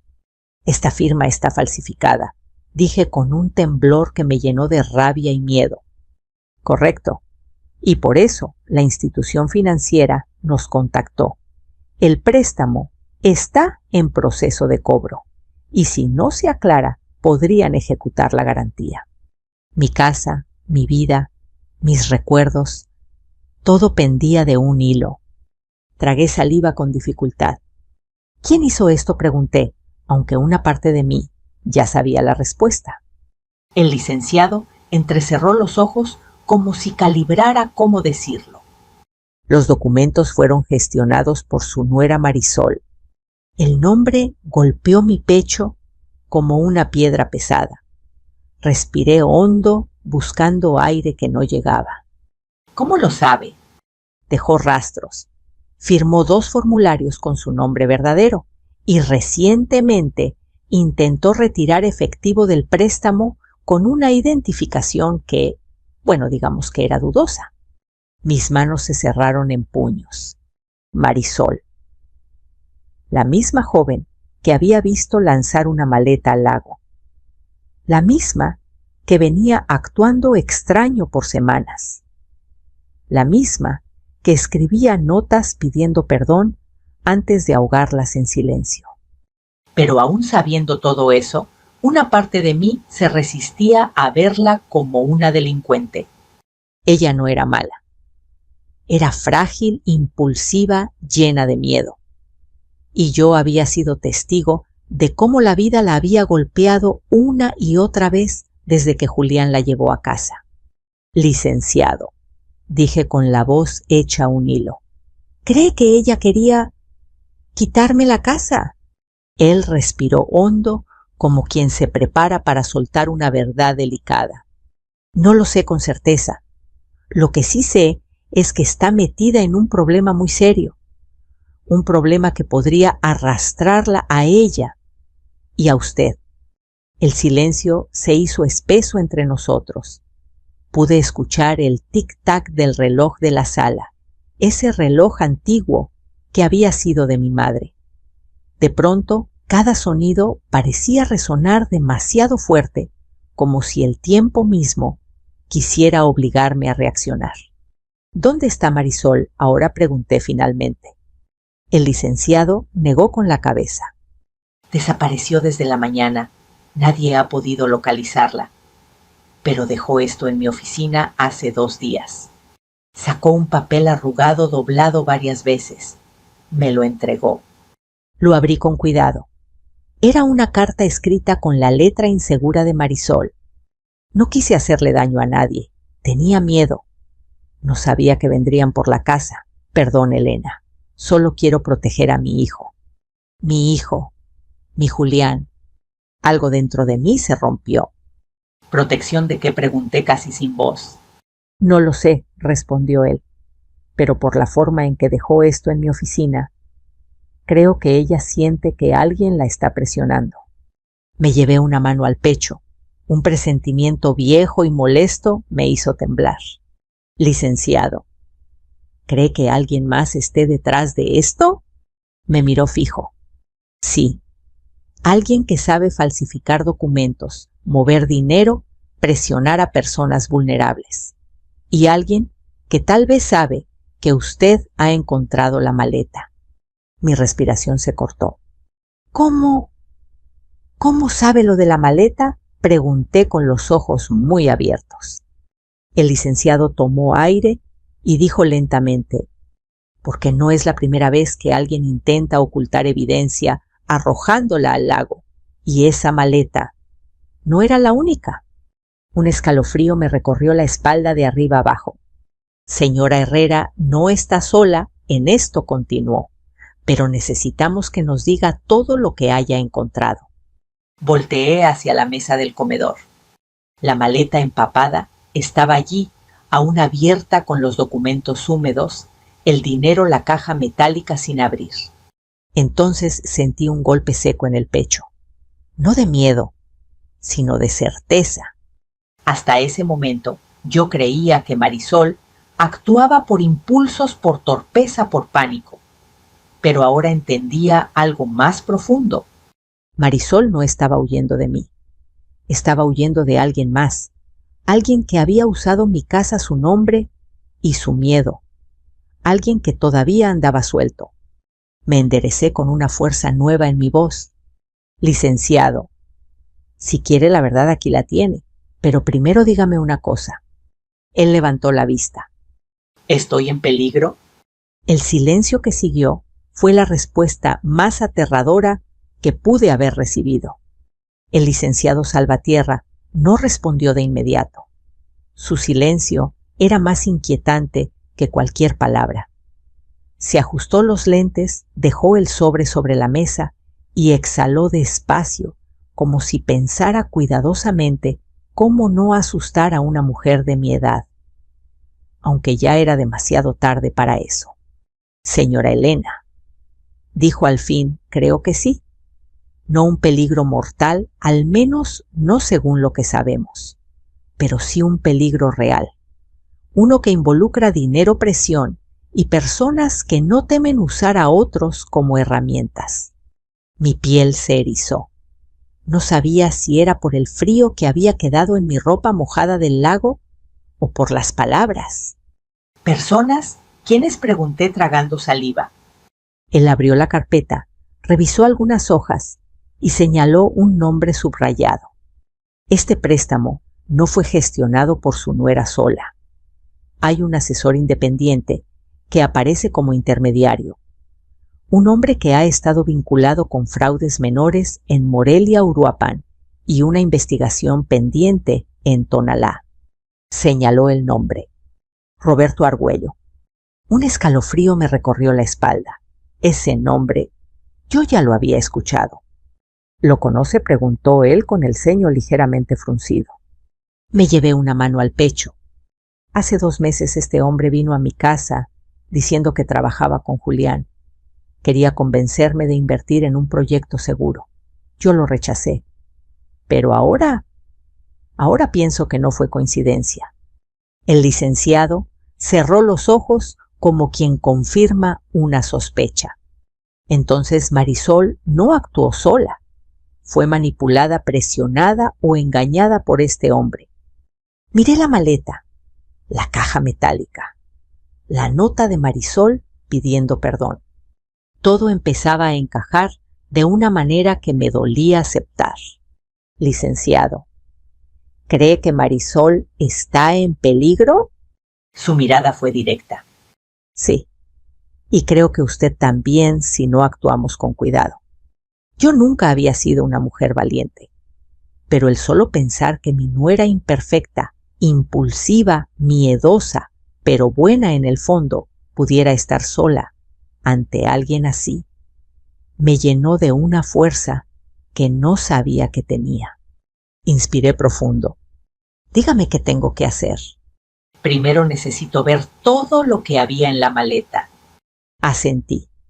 Me acerqué y comencé a sacar los objetos, la carpeta con las escrituras, la bolsa con dinero, la carta de Marisol y la caja metálica. El licenciado se inclinó hacia adelante. ¿No la ha abierto? No respondí, estaba cerrada con llave. Él examinó la cerradura. No está reforzada. Podríamos abrirla con una herramienta simple. Tiene un destornillador. Fui a buscar uno al cajón donde guardo herramientas básicas.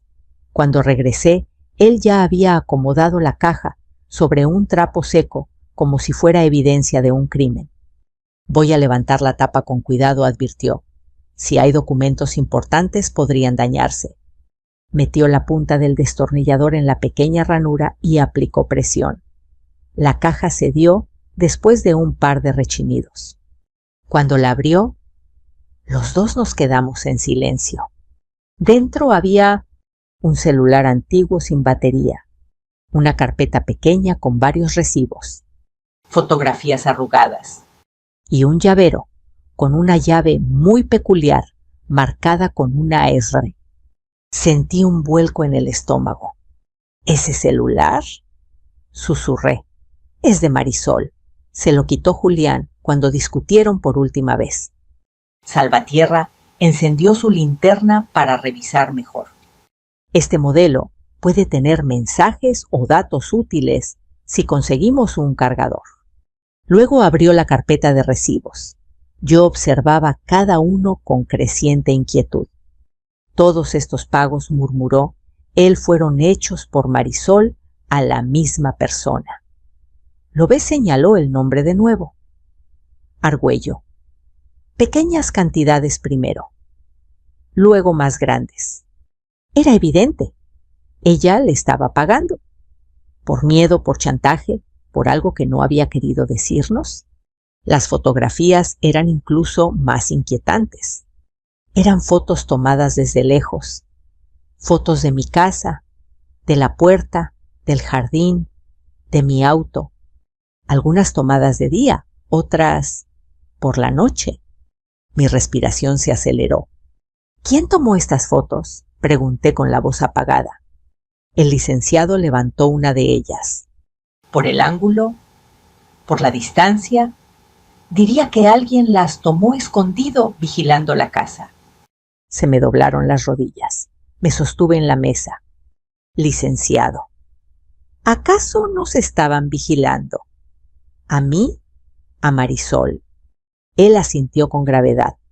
Es probable. Esto parece trabajo de alguien que quería asegurarse de que Marisol cumpliera con algo. Y si ella intentó salirse, pudieron haberla amenazado. Me senté, todo giraba. Los nervios vibraban dentro de mí como un cable pelado.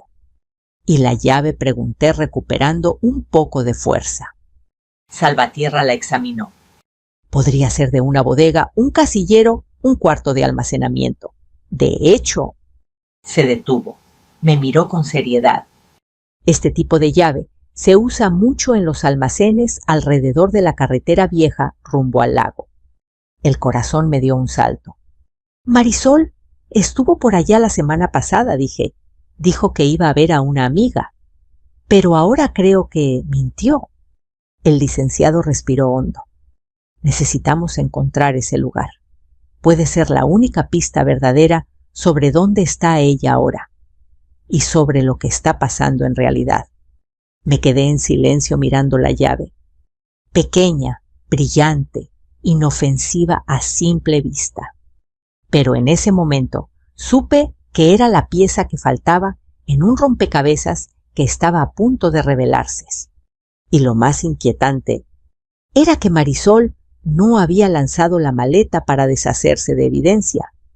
La había lanzado para protegerla, para que yo la encontrara, para que nadie más la tuviera.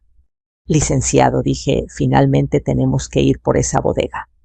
Él negó con suavidad. No esta noche, señora Elena, es peligroso. Necesitamos hacerlo con respaldo y con cuidado. Pero dentro de mí, una decisión ya estaba tomada. Aunque el miedo me mordiera los talones, no iba a dejar sola a mi nuera.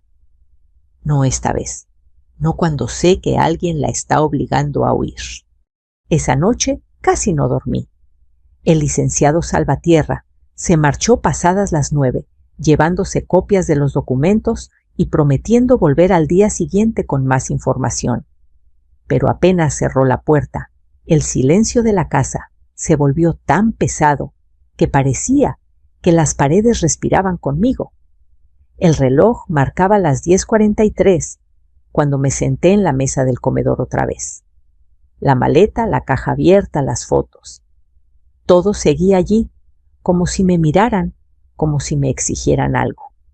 La llave con la letra R brillaba bajo la luz amarillenta del foco. Era pequeña, casi insignificante, pero representaba la única pista real que teníamos. Me quedé mirándola largo rato, mirando ese pedazo de metal que podía llevarme hacia la verdad, o hacia un peligro que yo a mis 62 años no sabía si podía enfrentar. Pero había algo más fuerte que el miedo, el sentimiento de que Marisol no estaba huyendo, sino pidiendo ayuda. A las 11 en punto, mi teléfono vibró sobre la mesa. Un mensaje, un número desconocido. No salga sola, no vaya al lago, no se meta, no entiende lo que está en juego. Sentí un escalofrío helado recorrerme el cuerpo. ¿Quién eres?, susurré, aunque sabía que nadie iba a responder. Y tenía razón, no lo hicieron. Me quedé quieta con el teléfono entre las manos, sintiendo cómo se me aceleraba el corazón. ¿Era Roberto Argüello? ¿Alguien de su gente? ¿O incluso Marisol? La duda me quemaba la garganta. Pero el mensaje confirmaba algo que yo ya intuía. Quien estaba detrás de todo sabía perfectamente lo que había pasado esa tarde en el lago. No soporté quedarme sentada. Me levanté, caminé de un lado a otro de la cocina como alma en pena. Recogí la maleta, la abrí, la volví a cerrar. Mi mente estaba enredada luchando entre el instinto de protegerme y la necesidad de encontrar la verdad. A medianoche tomé una decisión. Me puse un suéter grueso, tomé la llave marcada con la R, guardé el celular en el bolsillo y salí por la puerta trasera. La noche estaba fría, con un viento que olía a tierra húmeda y a hojas viejas. El licenciado me había advertido: no vaya sola. Pero yo no era la clase de mujer que dejaba a su familia abandonada. Nunca lo fui. Subí a mi coche.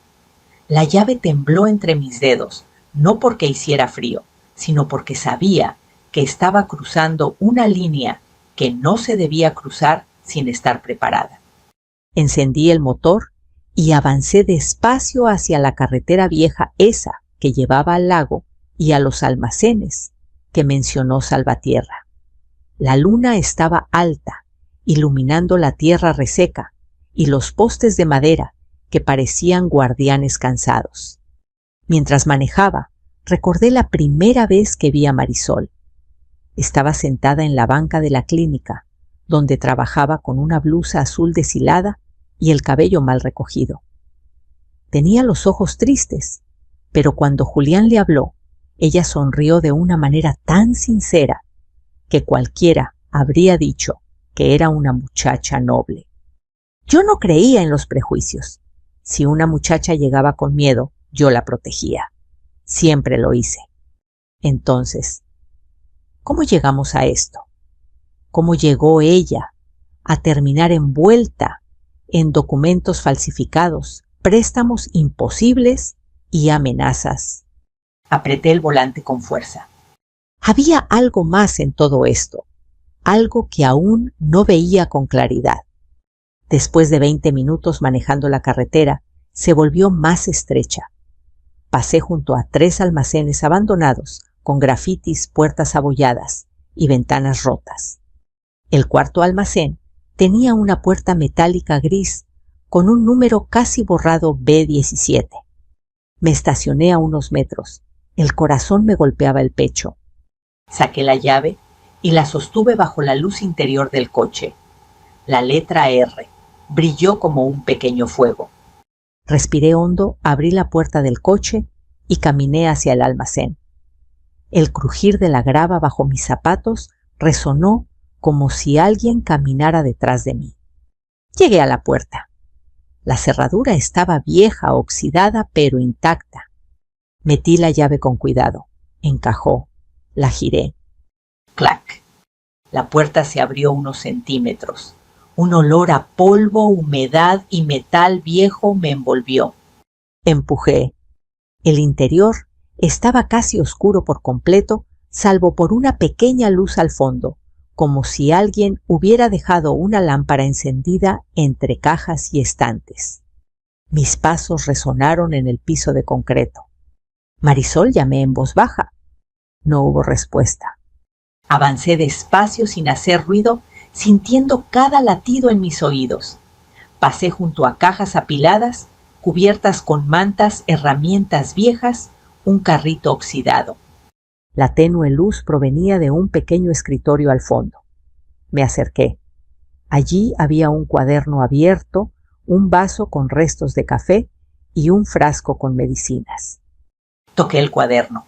Temblé. Era la letra de Marisol. No tengo a quién acudir. Me dijeron que si no pagaba, irían por Julián por su mamá. No quería meterlos en esto. Perdón. Sentí que el corazón se me apretaba. La luz vibró un segundo. El viento hizo crujir algo detrás de mí. Me giré de golpe. ¿Quién está ahí?, pregunté con la voz temblosa pero firme. Silencio. Di un paso hacia atrás. Entonces lo escuché. Un movimiento rápido, seco, como alguien alejándose entre las cajas. Luego un susurro que apenas pude oír. No debía venir sola, señora Elena. Se me heló la sangre. No reconocí la voz. No era Marisol. ¿Quién eres?, dije retrocediendo hacia la puerta. El sonido se acercó. Un eco más claro, más firme. Ya llegó demasiado lejos. Mi corazón se detuvo un segundo. Roberto, pregunté con un hilo de voz. El silencio respondió, pero un segundo después escuché pasos detrás de las cajas del fondo. Rápidos, decididos. Tomé aire, di un paso atrás, otro, hasta que mi espalda chocó con la puerta metálica y supe que si no salía de allí, en ese mismo instante, algo iba a suceder. Cuando mi espalda chocó contra la puerta metálica, sentí que el aire se me escapaba en un solo golpe. El eco de los pasos acercándose retumbaba dentro del almacén como si el edificio entero respirara amenazante. Mi corazón latía tan fuerte que pensé que ese desconocido podía escucharlo. No tenga miedo, dijo una voz desde las sombras. Nadie quiere hacerle daño. Mentira. La forma en que esa voz vibraba en el aire me decía lo contrario. Tragué saliva. Mis manos buscaban instintivamente la manija de la puerta, aunque sabía que si salía corriendo podría tropezar, caer, y quedarme allí atrapada con quien fuera que se escondía detrás de las cajas. ¿Quién es usted?, logré decir, aunque mi voz sonó más frágil de lo que quería. Los pasos se detuvieron. El silencio llenó todo como una sábana fría. Y entonces lo vi. Un hombre salió de entre las cajas, alto moreno, barba descuidada, camisa abierta en el cuello. Y esa mirada dura que no necesitaba palabras para advertir que era alguien acostumbrado a imponer miedo. Roberto Argüello, tenía que ser él. Pero para mi sorpresa no estaba solo. Detrás de él, medio escondida, estaba Marisol. Pálida, ojerosa, con el cabello desordenado y una expresión que me apuñaló el corazón. Elena, susurró ella con la voz quebrada. No debía venir. Te dije que no te metieras. Sentí un nudo en la garganta. Mi niña, susurré. ¿Qué te hicieron? Ella bajó la mirada. Sus manos temblaban. Roberto soltó un bufido. No dramatice, señora. Nadie le está haciendo nada. Ella solo debe cumplir con un acuerdo. Y usted apareció para complicarlo todo.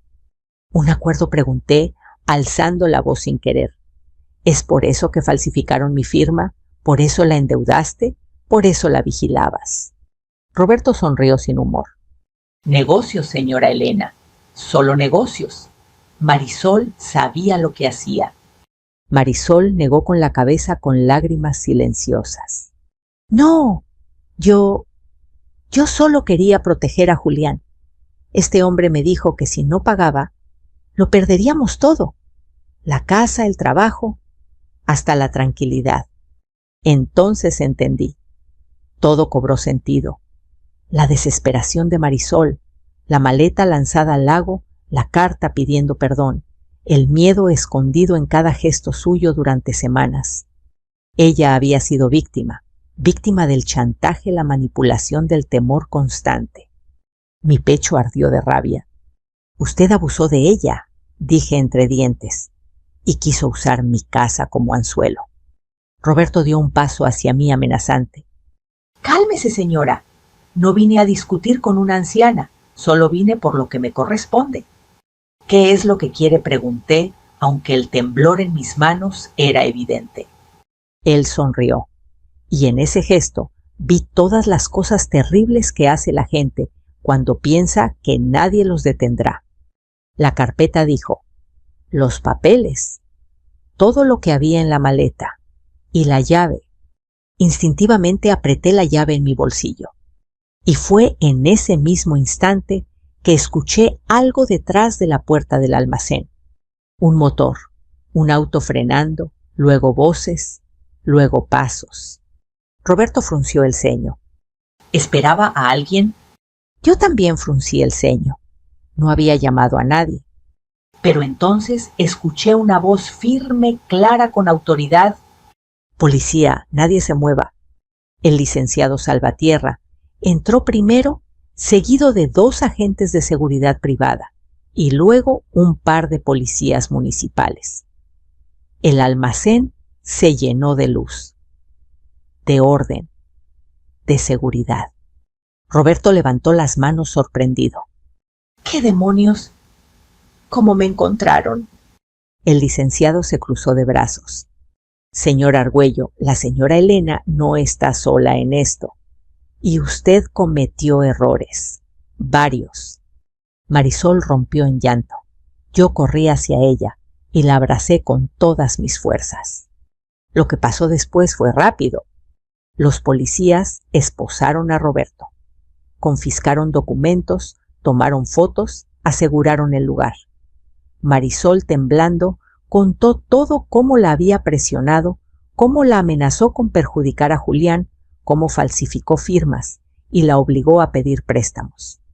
El licenciado confirmó que había pruebas suficientes para abrir un proceso completo. Yo solo me quedé sosteniendo la mano de mi nuera mientras ella lloraba con la cabeza en mi hombro.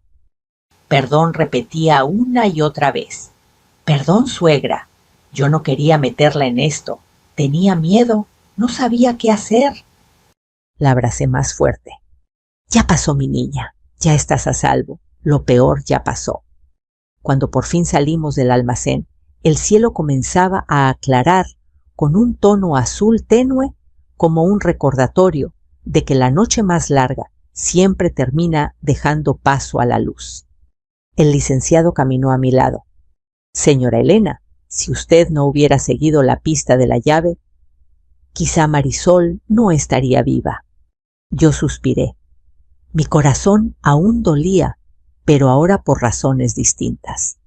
Ella solo necesitaba que alguien creyera en ella, dije. A veces el miedo hace que uno cometa errores, pero eso no significa que sea mala persona. El licenciado sonrió suavemente. México necesita más mujeres como usted. No supe qué responder. Solo miré a Marisol, que estaba hablando con los oficiales, finalmente libre de ese peso enorme. Cuando llegamos a casa, las primeras luces del amanecer llenaron la sala. Me senté cansada, pero con una paz que hacía mucho no sentía. Marisol se acercó y tomó mis manos. Gracias por no soltarme, aunque yo misma quise esconder todo. Le acaricié la mejilla. Lo que hace una familia es eso, hija. Estar incluso cuando el miedo intenta separarnos. Ella lloró. Yo también. Lloramos las dos hasta que el sol terminó de salir. Ese día entendí algo profundo. No todas las historias de terror terminan en tragedia. Algunas terminan revelando amor, fortaleza y unión. Y a quienes escuchan esta historia, quiero decirles algo desde el corazón. No importa cuán oscuro parezca el camino, siempre hay alguien dispuesto a extender la mano. Siempre hay una verdad que merece salir a la luz. Y siempre hay una oportunidad para empezar de nuevo. Si esta historia te tocó el alma, si te hizo recordar a alguien, o si simplemente quieres seguir escuchando relatos que nos recuerdan lo fuerte que puede ser el corazón humano, te invito a dejar tu comentario, contarme desde dónde nos escuchas y suscribirte para no perderte ninguna historia más. Aquí siempre tendrás un lugar.